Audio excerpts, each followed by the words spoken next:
आज हमने पढ़ना है सेल वॉल इनहिबिटर्स। अब cell wall inhibitors is a type of antibiotics. Antibiotic की जो हमारे पास क्लास है उसमें हमारे पास 3 तरह की क्लासेस आती हैं। सेल वॉल इनहिबिटर्स आते हैं, प्रोटीन इनहिबिटर्स आते हैं और फॉलिक एसिड्स आते हैं। अब हमने करना क्या है यहाँ पर, अब एंटीबायोटिक, ठीक है, नाम से ही जाहिर है, ठीक है, सेल वॉल इनहिबिटर कि हमने बैक्टीरिया की जो सेल वॉल है ना उसके ऊपर एक्ट करवाना है और उसको तोड़ना है। यानी हमने क्या करना है, breaking the microbes, break microbes armour. अब आर्मर क्या होता है, आपकी जो प्रोटेक्शन शील्ड होती है ना, इस तरह करके जो बनी होती है, ठीक है, समझ लो कि हमने बैक्टीरिया की वो तोड़नी है। यानी बैक्टीरिया की जो सेल वॉल है ना उसके ऊपर हमने एक्ट करा के उसे ब्रेक करना है। जब उसके पास सेल वॉल ही नहीं होगी, प्रोटेक्शन नहीं होगी, तो बैक्टीरिया क्या हो जाएगा, या तो उसकी ग्रोथ स्टॉप हो जाएगी या वो क्या हो जाएगा, किल हो जाएगा। अब जो पूरा आपका सेल वॉल इनहिबिटर्स है ना, सारे के सारे, सबका मैकेनिज्म ऑफ एक्शन सेम है सिवाय वैंकोमाइसिन डेप्टोमाइसिन के। सबने काम एक ही करना है, ठीक है, सेल वॉल की इनहिबिशन करानी है, सेल वॉल पर एक्ट करना है। अब ह्यूमन सेल में सेल वॉल नहीं होती लेकिन बैक्टीरिया में सेल वॉल होती है। और बैक्टीरिया की जो सेल वॉल होती है ना, इसमें आप लोगों ने देखा होगा कि ये पेप्टाइडोग्लाइकिन की बनी होती है, ठीक है। बैक्टीरिया की जो सेल वॉल है किसकी बनी होती है, cell wall made up of peptidoglycan. ठीक हो गया, इसको हम बुक में से भी देख लेते हैं, आप लोगों को आइडिया हो जाए। देखें यहाँ पे कि ये जो सेल वॉल है हमारी, ठीक है, ये वाली सेल वॉल का स्ट्रक्चर ये किसका बना हुआ है, पेप्टाइडोग्लाइकिन वॉल है इसमें, ठीक है। ये पेप्टाइड बॉन्ड्स हैं जो कि हमारी जो अमाइनो एसिड्स हैं ऊपर नीचे उनको आपस में क्या कर रहा है, कंबाइन कर रहा है। तो हमने बेसिकली यहाँ पर एक्ट करवाना है, जितनी की जितनी वो सेल वॉल इनहिबिटर्स हैं वो यहाँ पर एक्ट करेंगी ताकि इसकी जो सेल वॉल है उसको क्या किया जाए, वीक बनाया जाए और सेल की लाइसिस कराई जाए। तो यहाँ पर ये कॉन्सेप्ट आ गया। अब सबका मैकेनिज्म ऑफ एक्शन भी सेम है।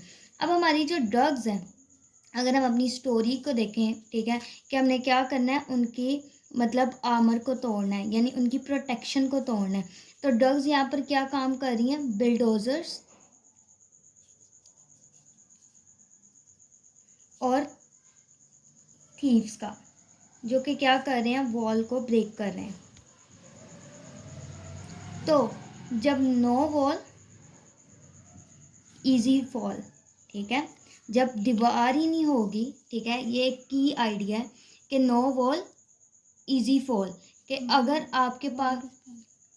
आपके पास वॉल ही नहीं है, ठीक है, नो वॉल इजी फॉल, जब दीवार ही नहीं होगी तो गिराना क्या होगा, आसान होगा। और हमारा अल्टीमेटली काम भी क्या है, बैक्टीरिया को गिराना। अब इसकी हम क्लासिफिकेशन देख लेते हैं। क्लासिफिकेशन इसकी हमारे पास ना कोई वो है स्पेसिफिक नहीं है। एक हमारे पास है beta lactam drugs, beta lactam drugs, ठीक है। ये जो है ना, ये हमारे ये हीरोज हैं, सुपर हीरोज समझ लो। मतलब हमें कोई इन्फेक्शन हो गया, हम लोगों ने बीटा लैक्टम ड्रग्स ही देनी है। और दूसरी हमारे पास आ जाती है मिसलेनियस। अब ये बीटा लैक्टम ड्रग्स क्यों कहलाती हैं, क्योंकि इनके पास बीटा लैक्टम रिंग होता है, ठीक है। और अब ये बीटा लैक्टम रिंग ने करना क्या होता है, इसी रिंग ने जाकर उनकी जो पॉलीपेप्टाइड प्रोटीन्स हैं उनके साथ बाइंड करना होता है। ये हमारे पास एक वो है पेनिसिलिन है, ठीक है। अब ये हमारे पास बीटा लैक्टम ड्रग वो है, रिंग है। इस बीटा लैक्टम रिंग ने यहाँ पर आके उनकी जो प्रोटीन मतलब ट्रांसपेप्टाइडेज एंजाइम होता है जिसे हम पीबीपी कहते हैं, उसके साथ आकर बाइंड करना होता है, रिएक्शन कराना होता है। इसीलिए इनको बीटा लैक्टम ड्रग्स कहते हैं। क्यों, क्योंकि इनके पास बीटा लैक्टम रिंग है और इसी रिंग ने उनके साथ जाकर पहले दोस्ती करनी है और दोस्ती करके उनको फिर किल कर देना।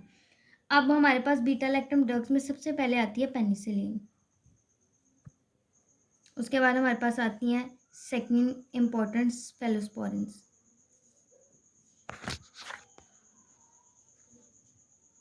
फिर हमारे पास आती है मोनोबैक्टम्स और हमारे पास आती हैं कार्बापेनिन्स।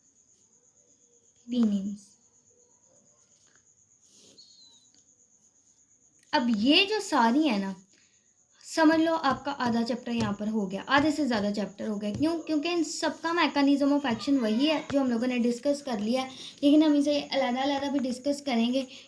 बस जो इनका एंटीबैक्टीरियम स्पेक्ट्रम है ना, ठीक है, एंटीबैक्टीरियल स्पेक्ट्रम, वो जो है ना उसमें थोड़ी सी चेंजिंग होगी, वो हम आगे जाके डिस्कस करते हैं। लेकिन यहाँ पर आपका चैप्टर हो जाता है, मैकेनिज्म ऑफ एक्शन जो है ना आपका वो यहाँ पर हो जाता है। अब मिसलेनियस में हमारे पास आती है वैंकोमाइसिन और डेप्टोमाइसिन। इनको हमने बीटा लैक्टम में क्यों नहीं रखा? क्यों? क्योंकि इनके अंदर बीटा लैक्टम रिंग नहीं होती। अब बैक्टीरिया भी बहुत चालाक है। आपके पास बीटा लैक्टम रिंग है उसकी पॉलीपेप्टाइड प्रोटीन को ब्लॉक करने के लिए, तो उसके पास भी हल है अपनी हिफाजत के लिए। उसका जो डिफेंस मैकेनिज्म है वो बीटा लैक्टमेज एंजाइम है। तो वो एंजाइम से क्या कर सकता है? उसके पास इतनी एबिलिटी है कि उस एंजाइम से आपकी इस रिंग को रेजिस्ट कर दे। तो जो ड्रग्स यहाँ पर रेजिस्टेंस हो जाती है जिनकी, यानी बीटा लैक्टमेज उनकी कैपेबिलिटी को, एक्टिविटी को ख़त्म कर देता है, फिर उनकी जगह पर हम वैंकोमाइसिन और डेप्टोमाइसिन को यूज़ करते हैं। इसीलिए इसे हम दूसरी क्लास में लिखते हैं। ठीक है, मेजर 2 क्लासेस हैं, बीटा लैक्टम ड्रग्स और मिसलेनियस है। अब पेनिसिलिन की भी आगे फर्दर 4 क्लासेस हैं हमारे पास। नेचुरल है, एंटी स्टेफाइलोकोकल है, एक्सटेंडेड स्पेक्ट्रम है,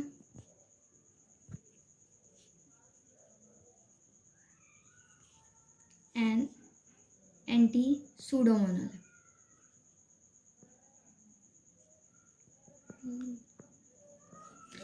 उसके बाद हमारे पास इसकी भी 5 जनरेशन है, first, second, third, fourth, fifth. और इनकी भी जो ड्रग्स हैं वो आगे जाकर हम सेपरेट क्या करते हैं, डिस्कस करते हैं। अब सबसे पहले हम अपनी ड्रग डिस्कस करते हैं, penicillin. It was the first and oldest antibiotic drug, oldest, first, famous, ठीक है, एंटीबायोटिक ड्रग है। और ये किसने डिस्कवर की थी? Alexander Fleming. अब ये हमारे पास बैक्टीरिसाइडल है, यानी ये बैक्टीरिया को किल कर देती है, छोड़ती नहीं है, स्टैटिक नहीं है, बैक्टीरिसाइडल है। और समझ लें इसने उसकी वॉल को चकनाचूर कर देना है, ये वॉल क्रशर है। अब हमारे पास इसका मैकेनिज्म ऑफ एक्शन देखते हैं। वो मैंने आपको शुरू में ही एक्सप्लेन कर दिया क्या है, कि इन्होंने क्या करना है, बैक्टीरिया ने बिल्ड करना है। बैक्टीरिया क्या करता है? अपनी सेल वॉल को बिल्ड करता है। Bacteria build their cell wall, कैसे करता है? With peptidoglycan cross link, peptidoglycan cross linkage. अब वो क्रॉस लिंक मैंने आपको दिखा दिया था बुक में जो बना हुआ था। पेनिसिलिन क्या करती है? पेनिसिलिन बाइंड करती है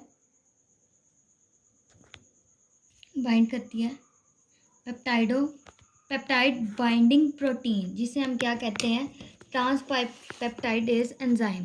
कि ये जो पेप्टाइड बॉन्ड को, ये जो लिंकेज जोड़ रही है ना, यहाँ पर आके बेसिकली ड्रग्स ने एक्ट करना है। यानी इस लिंकेज को, जिसे हम ट्रांसपेप्टाइडेज एंजाइम भी कहते हैं, और वैसे इसे हम नॉर्मली क्या कहते हैं, पेप्टाइड बाइंडिंग प्रोटीन्स। ठीक है, इनके साथ इसने क्या करना है, बाइंड कर देना है। जब इसके साथ वो लग जाएगी तो पेप्टाइड बॉन्ड की तो बाइंडिंग नहीं होगी, जाहिर बात है, उनकी लिंकेज की। यानी 2 पेप्टाइड बॉन्ड है, ये पेप्टाइड बॉन्ड है और ये पेप्टाइड बॉन्ड है, इन दोनों ने बाइंड करना है। लेकिन आके उसने अपनी बीच में, पेनिसिलिन ने स्पेस बना लिया। तो जब उसने स्पेस बना लिया तो ये वाली लिंकेज नहीं ना होगी, नो क्रॉस लिंक, जिसकी वजह से क्या होगा, वीक सेल वॉल, और सेल की क्या हो जाएगी, लाइसिस हो जाएगी। सेल वॉल और सेल की क्या हो जाएगी, लाइसिस हो जाएगी, यानी सेल डेथ हो जाएगी। कि उसके पास वही नहीं रहा, उसका प्रोटेक्टिव एलिमेंट ही नहीं रहा, उसकी सेल वॉल ही ख़त्म होगी, तो सेल क्या होगा, बैक्टीरिया क्या होगा, ख़त्म हो जाएगा। अब हम देख लेते हैं इसकी क्लासिफिकेशन। MOA सबका यही रहेगा, ठीक है, बार बार इसको एक्सप्लेन नहीं करूँगी मैं। अब हम आगे इसकी देख लेते हैं क्लासिफिकेशन। क्लासिफिकेशन हमारे पास है नेचुरल सबसे पहले।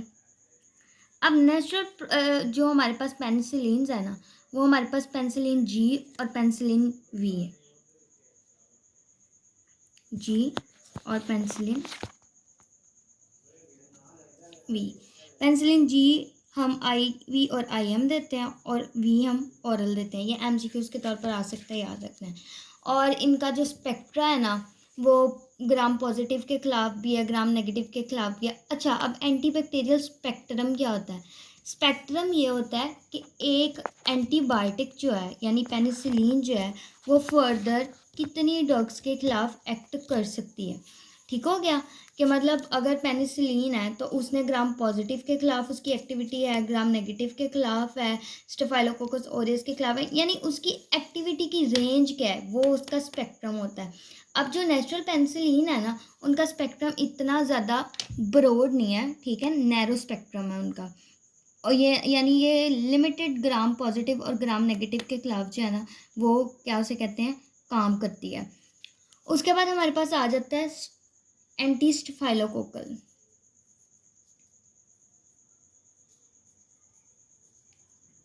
अब हम लोगों ने एक बात सीखी हुई है, नाम में ही सारा कुछ रखा होता है। स्टेफाइलोकोकल एंटी मतलब ये क्या है, स्टेफाइलोकोकल के खिलाफ फाइट कर रही है, यानी ये क्या है, स्टेफ फाइटर्स है। जो हमारे स्टेफाइलोकोकल फैमिली है उसके खिलाफ ये क्या कर रही है, एक्ट कर रही है, जिसमें हमारे पास क्या आ जाता है, स्टेफाइलोकोकस ऑरियस।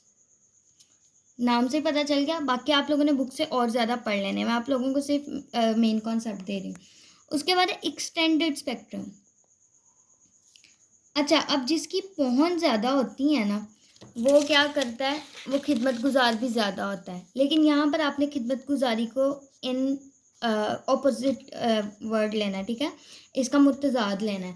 कैसे कि अब इसकी पहुंच भी ज़्यादा है तो इसके लिए हम एक एक्रोनियम बना लेते हैं, हेल्प, ठीक है। हेल्प इस सेंस में नहीं कि वो मदद कर रहा है, हेल्प इस सेंस में उसे किल करना है, लेकिन उसकी क्या है, पहुंच ज़्यादा, जिसकी पहुंच ज़्यादा होती है वो मदद का काम ज़्यादा करता है। तो इस लिहाज से H for Haemophilus influenza virus, influenza. उसके बाद हमारे पास E coli, alpha Listeria, P for Proteus, Salmonella और शिजेला। यानी एक्सटेंडेड उसके नाम से ही जाहिर है कि वो ज़्यादा बैक्टीरिया के खिलाफ क्या कर रहा है, उसकी एक्टिविटी, उसका एंटीबैक्टीरियल स्पेक्ट्रम ज़्यादा है। तो उस एंटी स्पेक्टेरियम के किस किस के खिलाफ कर रहा है उसको याद रखने के लिए हमने ये एक्रोनिम बना लिया। एंड पे हमारे पास एंटी सूडोमोनल।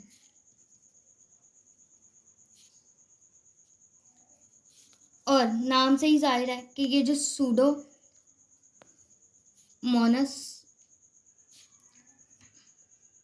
अरेजिनोसा जो वायरस बैक्टीरिया होता है ना, ये उसके खिलाफ क्या करता है, इसका एक्ट करता है। ये थी इसकी क्लासिफिकेशन, ठीक है। आप लोगों ने बुक में इतना लंबा देख के घबरा नहीं जाना, उसके अंदर से आप लोगों ने ये चीज़ें ही कवर करनी है कि ये किसके खिलाफ यूज़ हो रहा है।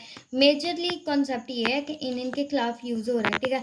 अब देखो पहली चीज़ क्या है कि पहले आप लोगों सबसे पहले क्या होती है, नेचुरल चीज़ होती है कि आपने उनको नेचुरली क्या उसे कहते हैं, पेनिसिलिन को डिस्कवर किया। तो नेचुरल पेनिसिलिन हमारे पास क्या है, G और V। उसके बाद हमारे पास एंटी स्टेफाइलोकोकल फैमिली आ जाती है जो कि स्टेफ बैक्टीरिया के खिलाफ यानी स्टेफाइलोकोकस ऑरियस के खिलाफ एक्सटेंडेड आ जाती है। नाम से ही जाहिर है कि ये बहुत ज़्यादा बैक्टीरिया से वैरायटी ऑफ बैक्टीरियाज के खिलाफ एक्ट करती है। और सूडोमोनल, नाम से जाहिर है कि सूडोमोनस आर्जिनोसा के खिलाफ ये क्या करती है, एक्ट करती है। क्यों इनको क्लासीफाई किया गया, इसीलिए क्योंकि देखो नेचुरल पेनिसिलिन ना, अब जो बैक्टीरिया ज़्यादा हैवी है, मोर रेजिस्टेंस, उनके खिलाफ काम नहीं कर सकती सूडोमोनास आर्जिनोसा के खिलाफ। तो इसीलिए हम लोगों ने इनको क्लासीफाई किया है कि ये क्लास इसके ऊपर एक्ट करेंगे। क्योंकि बैक्टीरिया की भी हम क्लासिफिकेशन करते हैं ना कि हम स्ट्रेप्टोकोकस अलग कर लेते हैं, स्टेफाइलोकोकस अलग कर लेते हैं, ठीक है, रोड्स अलग कर लेते हैं, और मतलब सारे बैक्टीरिया को हम क्लासीफाई कर लेते हैं। अब जो इस पूरे चैप्टर के ADRs है ना, वो भी कॉमन है। सबसे पहला जो इसका कॉमन ADR है ना, हाइपर सेंसिटिविटी रिएक्शंस होते हैं इनकी टॉक्सिसिटी की वजह से रिएक्शंस होते हैं। जीआई अपसेट होता है, वो आप लोगों को पता है। हाई डोजेस हो जाएं तो सीजर्स होना शुरू हो जाते हैं।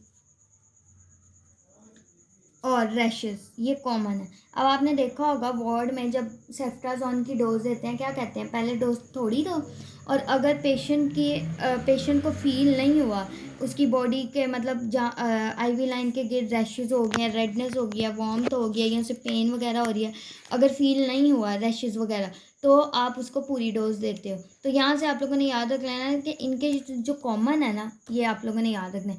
ये था इस चैप्टर का मतलब कॉमन ओवरव्यू।